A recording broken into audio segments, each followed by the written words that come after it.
Last time I stopped the explanation of the lesson up to here.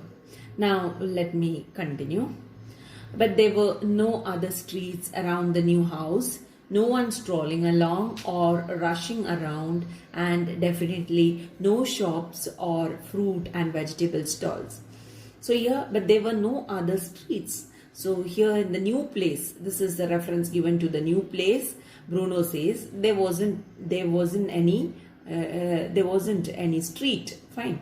There were no other streets. There were no other streets in this area around the new house. No one strolling. People were not walking. But in the previous house, close to the previous house, there were many streets and people were walking through the streets. So here it is said, no one strolling along or rushing around. So nobody was seen to be walking on the streets or rushing around like how the people used to rush around in Berlin.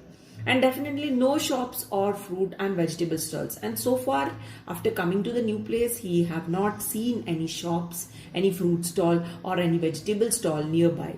So all these things he was missing totally in the new house. When he closed his eyes, everything around him just felt empty and cold, as if he was in the loneliest place in the world. So one more thing you can make a note of the thing, that this place was much more colder than Berlin. That is what you can understand over here.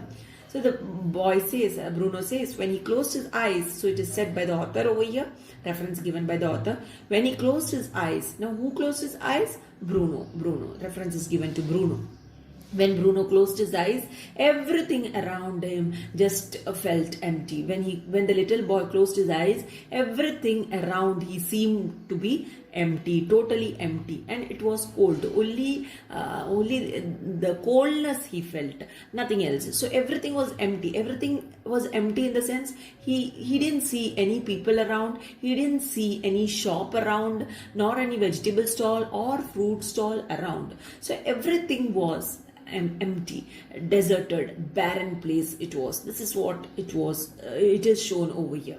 As if he was in the loneliest place in the world and he was feeling very lonely. It looked as if he was all alone in the world, nobody around him. So he, his mother, his sister, and the only few members of the small family were around. Nobody outside that. That is what is the meaning given over here, loneliest place. Beyond that, nobody was there in the surrounding. That is the reference. That is why it is said as a loneliest place in the world. Let us move to the next line. There was something about the new house that made Bruno think that no one ever laughed there, that there was nothing to laugh at and nothing to be happy about.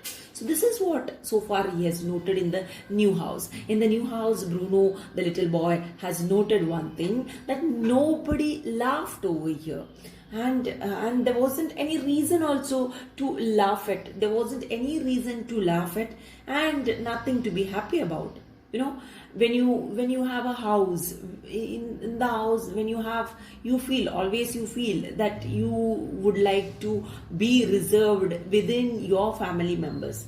But when you shift from one place to another place, when you see new neighbors, new surroundings, new buildings, new shops, you feel relaxed and you feel happy about all these things. But here, this boy was not feeling happy. Not only the boy, nobody else was feeling happy, because nothing was there around to feel happy as such.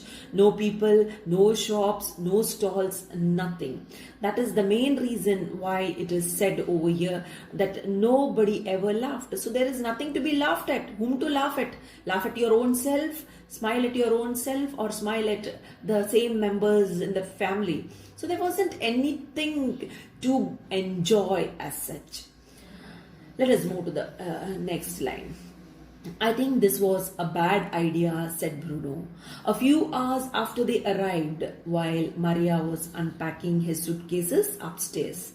Maria wasn't the only house help at